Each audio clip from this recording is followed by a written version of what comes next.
Good day and welcome to season 2 of Cooking with Phill. You thought I was gone, but no, I was preparing the newest season. Like I said, it's season 2. Get seasoned.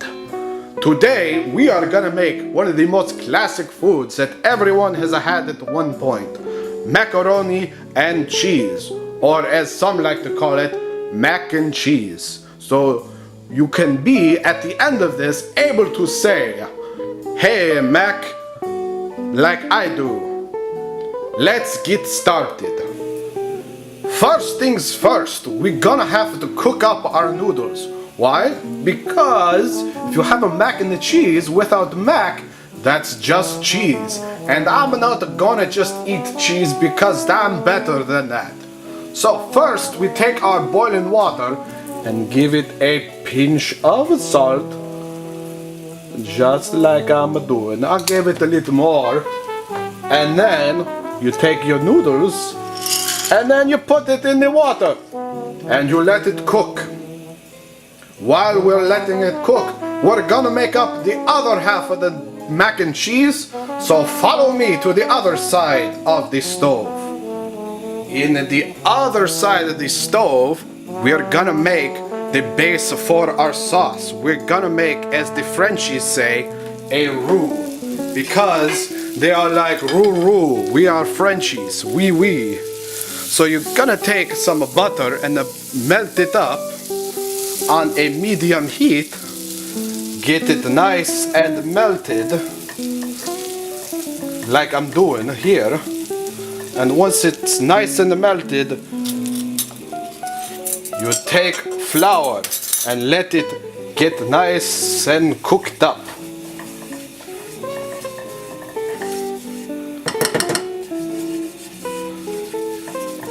For a couple of minutes. Once our mixture is nice and pasty and browned up a little, we are gonna take some milk. Put in a little at a time, mix it in so that they become friends. Because if you just have a thing go right in there, then it'll be like, who the heck are you? Just like with people.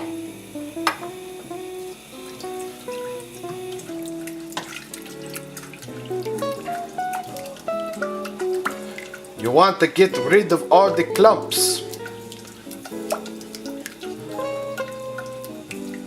so it's nice and smooth, like I try to be but horribly fail at being.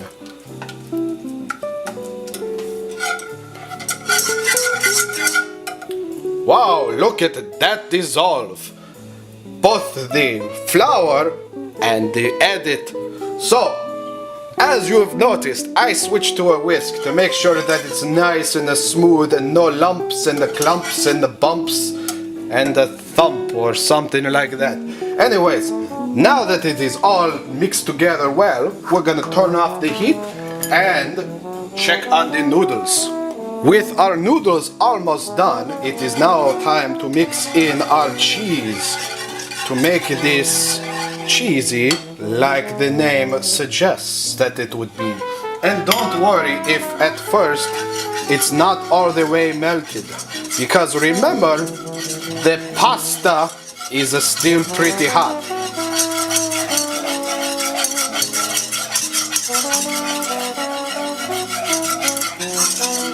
But look at that cheesy sauce. So cheesy, like my jokes. And bada bing, our noodles are done cooking. So we're gonna mix them together. Mix the mac and the cheese. So we can be like, hey Mac, I made that joke again. Please forgive me. But yes, hey Mac. And you just want to stir to combine so that they get cheesy as we want. And so our macaroni and the cheese is complete. Look at how nice and cheesy and gooey it is, much like myself. And this is why everyone will love it. So Make yourself some mac and cheese. You can make it just like I did, or you can even bake it. I won't because I do not feel like doing that today. I've already done enough for you people. Just be grateful for what you have and you will be more happy in life. Anyways, I am going on a rant. The point is, have a wonderful day and cook a little more. Goodbye.